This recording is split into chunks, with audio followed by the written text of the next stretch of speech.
Este es el programa del Consejo Profesional de Ciencias Económicas de la Ciudad Autónoma de Buenos Aires. El Consejo Hoy, con la conducción de Humberto Bertaza y Pablo Mendelevich, con la participación de Enrique Sebach, colaboración Armando Lorenzo y Marcos Verdún.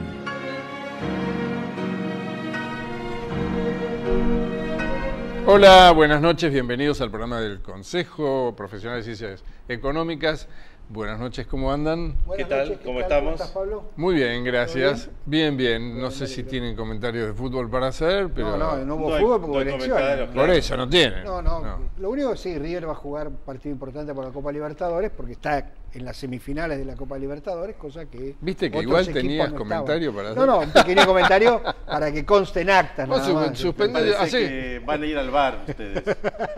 Armás Al bar con B corta. Al bar Armás con B elecciones, hacés elecciones, no hay fútbol y Y igual se siempre puede hay hablar de fútbol, fútbol. sí, lo sí. mismo, sí. Siempre hay fútbol, siempre hay fútbol. Bueno, vamos con la ronda de columnas. Cómo no, con mucho gusto. Como imagino, sospecho que vas a hablar de las elecciones en la Argentina, bueno, obviamente Un visionario. Muy perspicaz. en un alarde de Sí, perspicacia sí. que me caracteriza, dicho Sí. sea de paso, yo voy a hablar de otras elecciones. En realidad son la única elección asimilable a la que acabamos de tener ayer en la Argentina es la de Japón. En Japón hubo elecciones también para la legislatura. Allá, como hay régimen de primer ministro, las mayorías definen las políticas, y el primer ministro Abe obtuvo un triunfo extraordinario, derivado de que Japón, derivado entre otras cosas, por supuesto, de que Japón por primera vez en décadas ha vuelto a crecer de una manera relativamente sostenida para los estándares japoneses. Así que Abe ganó una elección. ¿Y por qué es importante rescatarla? Simplemente porque vamos hacia un contexto en donde la regionalización en términos del tema asiático va a ser muy fuerte. La decisión del gobierno japonés es modificar la constitución para pasar de pacifismo al militarismo, con lo cual vamos a un tema regional importante si los hay, digamos, ¿no? La otra elección, que no es una elección, es la de la reunión del Partido Comunista Chino. Ustedes saben que China cada 5 años hace una especie de simulacro de elección, en el sentido de que los funcionarios más importantes del régimen ratifican el poder del presidente, en este caso es Xi Jinping, presidente de China, que estuvo en la Argentina el año pasado, si no recuerdo mal, y que ratificó este experimento chino tan particular de la globalización de la economía de mercado en medio de una dictadura, digamos, ¿no? Es decir, en general uno se asocia la economía de mercado y el capitalismo con un contexto liberal en términos políticos, ¿no es cierto? Y estamos frente a un experimento que, por supuesto, por ahora es exitoso, pero estamos a mitad de camino, que es el hecho de una economía como la China, que va a insistir en la globalización, que va a insistir en la economía de mercado y que simultáneamente va a endurecer su régimen en materia política, ¿no? Llamaba la atención porque uno escuchaba el discurso de Xi Jinping y era algo así como las antípodas del discurso de Trump, como si hubiera en el mundo del revés, ¿no? Es decir, en la cuna del capitalismo liberal, en una posición populista y cerrada, y la cuna de la dictadura comunista, hablando de globalización y de desarrollo internacional. Otra vez, para nosotros es importante porque China no solamente es la segunda potencia mundial en términos absolutos, sino que es demandante muy importante de commodities, entre ellos las commodities que nosotros proveemos, y está todo el mundo que entiende estos temas descifrando cómo el futuro de la política china va a incidir sobre el precio de los commodities, así que ahí es otra elección. Y la tercera elección es probable que pase durante esta semana, porque el presidente Trump tiene que elegir al nuevo presidente de la Reserva Federal, o sea, el nuevo presidente del Banco Central, presidente o presidenta del Banco Central de los Estados Unidos. Se reunió con varios candidatos, inclusive con la propia Janet Yellen, la actual presidenta, cuyo mandato vence en febrero. Hay 5 cargos vacantes en el board de la Reserva Federal, porque también renunció el vicepresidente Stanley Fischer, y hay otros que le vencen el mandato, de manera que Trump va a definir en los próximos días quién es el nuevo ministro de Economía, entre comillas, de los Estados Unidos. Estados Unidos no tiene un Ministerio de Economía, tiene Claro. un secretario del Tesoro que cuida las cuentas y un presidente de Banco Central que maneja la política monetaria, el ciclo económico de corto plazo. Así que 13 elecciones, entre comillas, bastante particulares hacia las que vamos en esta semana. Gracias, Enrique. Bueno, Pablo, esto de qué sabés de impuestos Sí. tiene que ver con que últimamente asistimos a una serie de trabajos y de encuestas que se han hecho donde de alguna manera se ha preguntado a la gente sobre este tema. Y hay algunos resultados que nos pareció interesante compartirlos porque realmente resultan muy interesantes. Aspectos donde en buena parte la gente se pone de acuerdo con las respuestas, que son coincidentes. Por ejemplo, primera conclusión, la importante carga fiscal que existe en la República Argentina. Sin embargo, más allá de esta afirmación, diríamos, no hay muchos fundamentos para esto. Es decir, hay una posición generalizada respecto de la importancia de la carga fiscal, pero no de valores en función de actividades o de productos.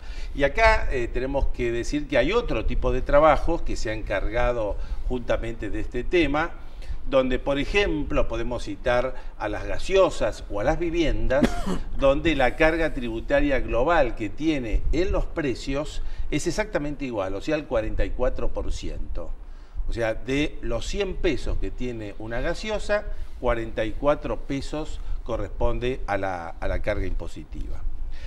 Estas encuestas además han trabajado con otra pregunta respecto del uso de los impuestos.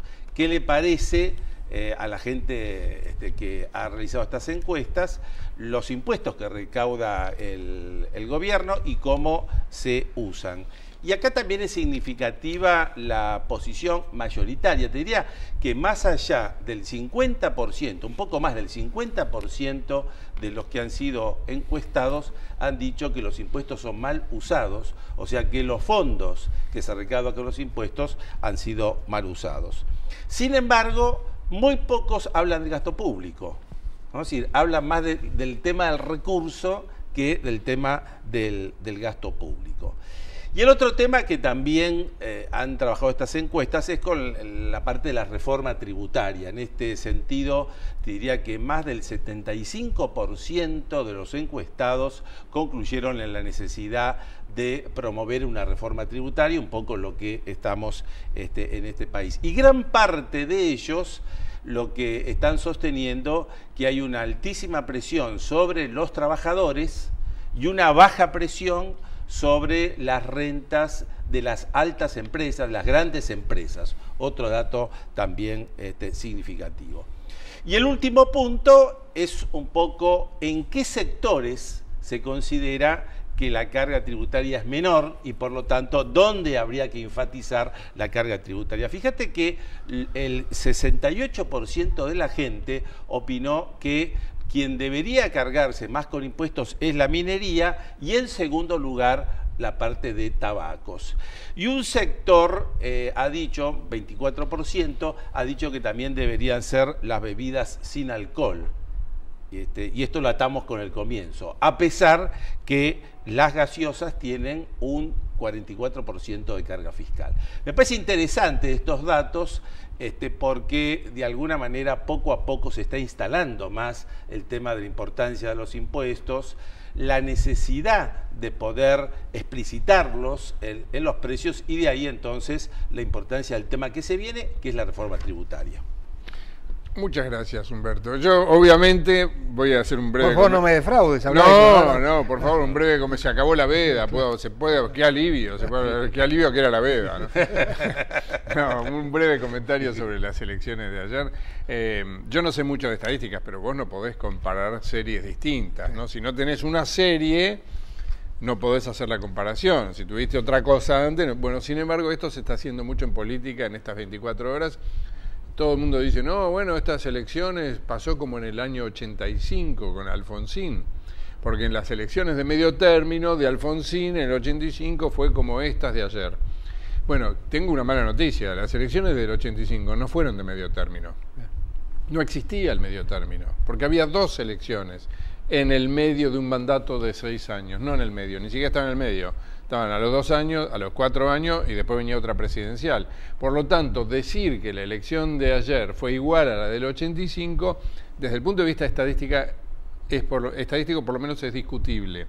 Lo que pasa es que es verdad que ayer Macri ganó en todas las provincias grandes, ¿no? Igual que le había pasado a Alfonsín en el 85, siendo presidentes no peronistas. Es verdad, esto pasó. Ayer Macri gana en total en 13 provincias, tiene en la provincia de Buenos Aires, gana por 41,38 a 37,25. Eso te da una brecha entre Cristina y Bullrich de 4,13, de 4 puntos, y en líneas generales, y sacó más del 40% en el orden nacional, Cambiemos. En líneas generales sucedió lo que dijeron los encuestadores que iba a suceder, salvo algunas honrosas excepciones como la de Salta, que no fue prevista, el triunfo de Cambiemos en desmedro de Urtubey, o el fuerte triunfo de los Rodríguez Sá, que revierten el resultado adverso de las PASO en San Luis. La pregunta es, bueno, ¿por qué pasó esto ayer? ¿Por qué pasó? Eso va a llevar muchos días a analizarlo, hay que ver en cada uno de los distritos cómo fue el comportamiento electoral. No es uniforme. Lo que pasó en San Luis no es lo mismo que pasó en la provincia de Buenos Aires con Cristina Kirchner. Son fenómenos distintos, o en Tierra del Fuego. Ahora viene el análisis fino, todavía falta el escrutinio definitivo, que seguramente va a haber, siempre hay una pequeña diferencia, pero en términos generales, al ganar Cambiemos en todo el país se puede hablar de una ola Cambiemos. Hay una ola de apoyo al gobierno nacional que en términos, digamos, no demasiado exquisitos, se refiere a un eslogan que usa Macri muy seguido, que dice hacer las cosas bien. Es un eslogan muy simple, hacer las cosas bien, en contraposición al ideologismo exacerbado de la llamada década ganada del kirchnerismo. Enseguida, en el próximo bloque, seguimos con el programa de consejo. Muchas gracias.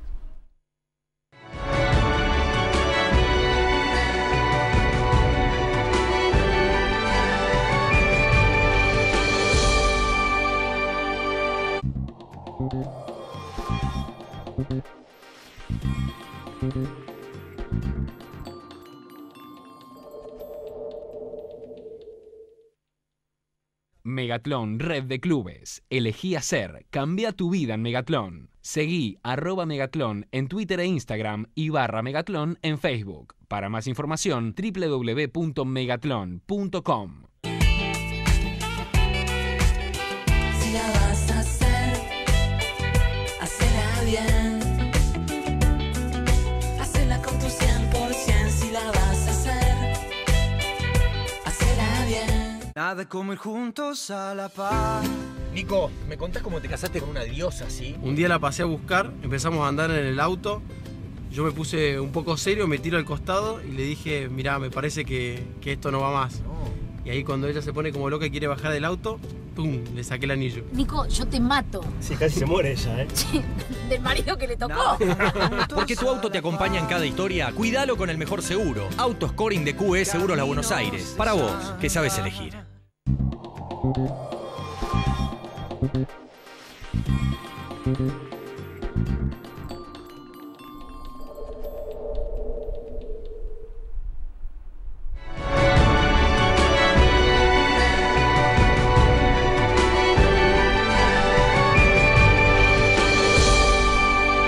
Y seguimos en el programa del Consejo con el espacio de la entrevista. Hoy al catedrático español Antonio López Díaz, que es catedrático en Derecho Tributario de la Universidad de Santiago de Compostela. Estamos con Antonio López Díaz, él es catedrático de la Cátedra de Derecho Financiero y Tributario de la Universidad de Santiago de Compostela, es licenciado y doctor en Derecho, y estamos acá en el marco del 16º Congreso Tributario que se está haciendo en Mar del Plata. La prueba es el fondo que tenemos, ¿no? Y Antonio, gracias por estar con nosotros, gracias por visitarnos en el país. Al contrario, un placer. El agradecido soy yo por la invitación y poder tener la ocasión de disfrutar de un día tan espléndido, conocer una ciudad que no conocía y además poder compartir con colegas pues temas muy interesantes como los que están saliendo. Muchas gracias. Antonio, bueno, estamos en una de las comisiones trabajando el tema de la imposición al trabajo.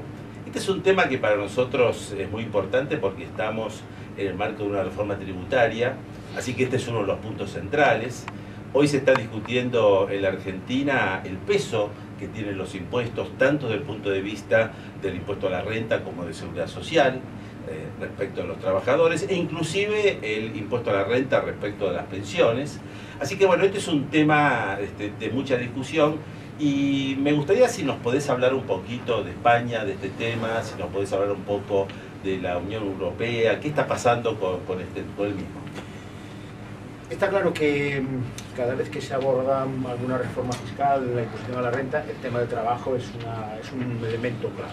Desgraciadamente, yo creo que las reformas y las modificaciones en la imposición sobre la renta, en la imposición en general, responden mucho más a cuestiones coyunturales que a grandes reflexiones estructurales. Es decir, bueno, pues en Europa y en España en concreto hemos tenido un buen ejemplo. La crisis ha obligado a adoptar medidas de incremento de presión fiscal sobre el trabajo, de cotizaciones sociales, que sería todo lo contrario de lo que indicaría cualquier teoría económica de lo que se debiera hacer, que era aligerar la presión fiscal en un momento de crisis para tratar de reactivar la actividad económica. Pero la realidad es la realidad y nos obliga a soluciones que no siempre son lo más deseable. Por eso es muy importante, pues, por lo menos tener alguna referencia general. Después, yo como otra lección general que tomaría, no cabe trasplantar soluciones de unos países a otros porque la realidad de cada país es muy distinta. En España, y ya que me ha preguntado, pues tenemos un ejemplo paradigmático en este terreno. España tiene implantado una imposición dual sobre la renta, quiere decir que las rentas de trabajo y las de actividades económicas, las de autónomos, pagan más impuesto a la renta que las rentas de capital. Bueno, eso que surgió en los países del norte puede tener explicación en países como Dinamarca, donde no hay cotizaciones sociales. Si la seguridad social la vamos a financiar con impuestos y no hay cotización social, es normal que la imposición sobre la renta tenga un peso mayor sobre el trabajo. Ahora, si hacemos convivir eso con unas cotizaciones sociales altas, seguramente el resultado no es deseable. Por eso digo, hay que tomarla, ver las experiencias, comparar, ver qué es lo que está pasando a nuestro alrededor, pero ser también muy prudente y tener claro qué es lo que pasa en nuestro país, cuál es nuestra realidad económica, cuál es la situación de desempleo. Claro, no tiene mucho que ver una situación de desempleo en España, donde después de una reducción todavía estamos alrededor del 20% de desempleo, con otra situación de otro país donde estamos en el 6, 7, Argentina creo que anda por ahí en el desempleo global. Bueno, Antonio, justamente en el marco, yo te diría, de una discusión política, se está tratando en el Congreso también esto, ¿no? Un tema que es objeto de análisis se refiere justamente al salario. ¿El salario es una renta para el impuesto a las ganancias o no lo es? Esto, insisto, en una discusión, yo diría, más política que técnica. Acá en el Congreso Tributario hay una clara tendencia, porque también tiene una base técnica, respecto de que esto es una fuente sujeta al impuesto. ¿Hay alguna consideración que puedes hacer respecto de este tema en Europa, por ejemplo? En Europa yo diría que no hay ninguna duda de que siempre que se habla de impuestos sobre la renta, el factor trabajo está dentro de la imposición sobre la renta. Lo que sí me parece muy importante tener en cuenta que sobre el factor trabajo no solo influye la imposición sobre la renta, sino que también influyen las cotizaciones sociales, los mecanismos para financiar la seguridad social. Y yo creo que eso debe obligar a un análisis conjunto a la hora de valorar la presión fiscal y ver también la realidad. Pero más allá de que pueda haber alguna discusión técnica sobre puntos concretos, otra cosa es qué gastos son deducibles, qué gastos no son deducibles, etcétera, etcétera, pero que las rentas del trabajo entran dentro del concepto de renta a efectos de la imposición personal. Un tema fuera de discusión. Yo creo que estaría fuera de discusión. Exactamente. Has trabajado también, Antonio, en un análisis comparativo entre distintos países para ver el impacto que tiene el impuesto a la renta en el trabajo. Acá se discute bastante también ese tema, si las deducciones son suficientes, si están en relación o no. No sé si puedes hacer algún comentario al respecto. Claro, cuando hablamos de impuesto a la renta, yo creo que debemos partir de un principio básico. Ahí el impuesto a la renta tiene que cumplir dos funciones. Uno, contribuir con fondos para financiar el gasto público, como el resto del sistema tributario. Y luego hay otro elemento que a veces dejamos de lado, pero que a mí me parece que es muy importante. El impuesto a la renta, en la medida que es el impuesto progresivo y que atiende a la capacidad económica real de los individuos, es el gran instrumento de redistribución de la renta. Por lo tanto, yo creo que hay que ser muy prudente a la hora de adoptar medidas, porque podemos hacerle quebrar una de las dos finalidades que debe cumplir. Es decir, si establecemos mínimos, deducciones, bonificaciones, tengamos cuidado sobre cuál es el efecto que genera. Y aquí sí que hay pues muchas soluciones técnicas, pero debemos tener claro cuál es la consecuencia. Es decir, bueno, pues vamos a establecer grandes bonificaciones. A lo mejor estamos minando el efecto redistributivo de la renta si no son unas reducciones que atiendan a finalidades concretas y determinadas. Es decir, ahí hay que moverse con precaución, con cautela. Como contribuyentes diríamos, claro, buscamos siempre las máximas deducciones, pero el impuesto tiene que cumplir esa... Justamente está llevando el tema a un problema de estructura tributaria, ¿no? Porque en general los países de OCDE tienen una posición mucho más fuerte respecto a los impuestos directos. En general en la región nuestra la posición mayoritaria es de los impuestos indirectos, pero yo diría que se está observando también en la región toda una idea de ir cambiando las estructuras tributarias para acercarse más a los sistemas más progresivos. España, entre paréntesis, es un país con una alta imposición fiscal, ¿no? ¿Cuál es el comportamiento de la gente? Vamos a ver, España,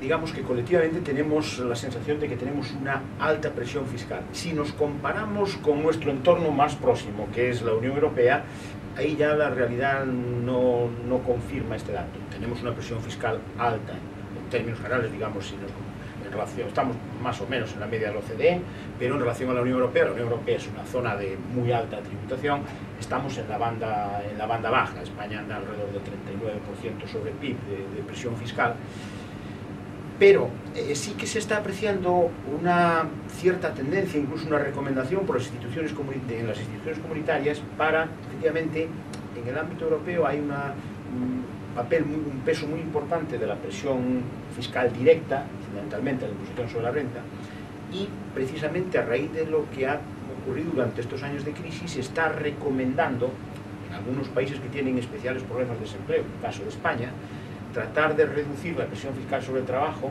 y sustituirla por otros mecanismos, si es necesario mantener un nivel de ingresos, y en el caso de España, si es por otros instrumentos, como puede ser imposición indirecta o imposición medioambiental. La Unión Europea está abriendo un camino amplio en el ámbito de la imposición medioambiental. O sea que ahí estamos en un camino donde se ha llegado a una alta presión fiscal directa. Parece que se empieza a reconducir en alguna medida ese equilibrio entre directa, indirecta y otros instrumentos. Hay otra información muy interesante que nos viene llegando respecto de la fiscalidad española, que está vinculado al fútbol, ¿no?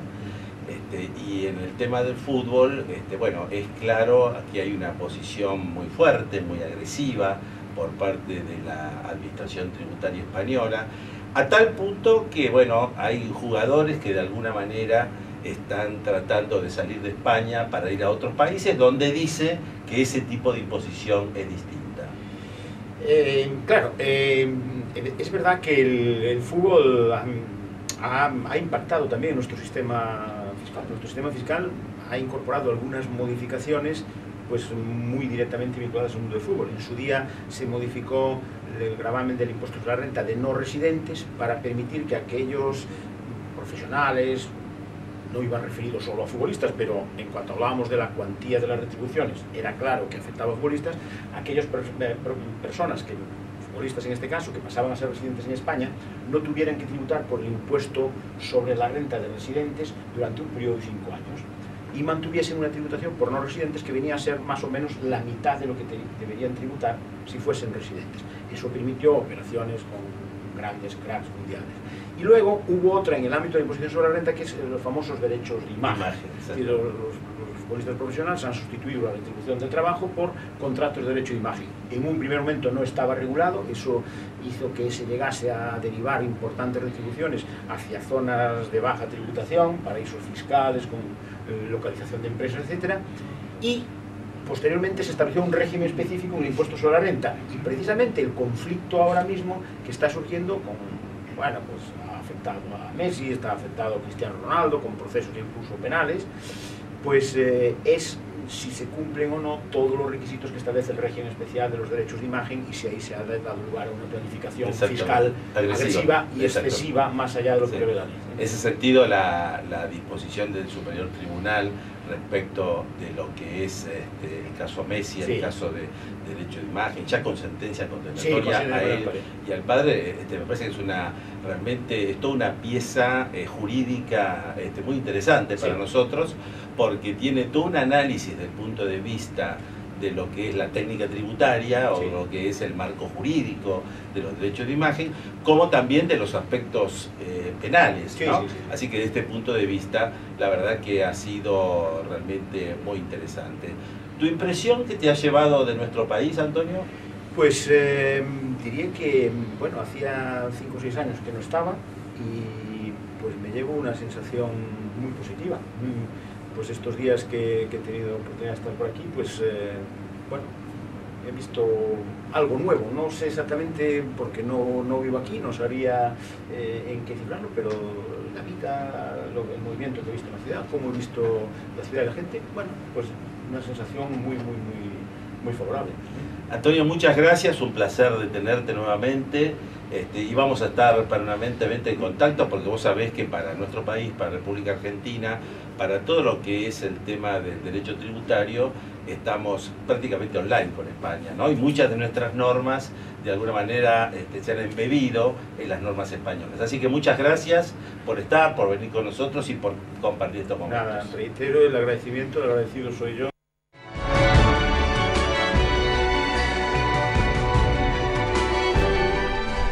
Qué buen escenario. ¿Te gustó, Mar del Plata? Sí. Lindo, ¿no? Bueno, y justamente dentro del marco del Congreso Tributario, muy interesante el Congreso y este tema que es la imposición al trabajo. Claro. Bueno, nos reencontramos el lunes próximo, aquí mismo, a la hora de siempre, el programa del Consejo. Chau, hasta el lunes. Hasta el lunes.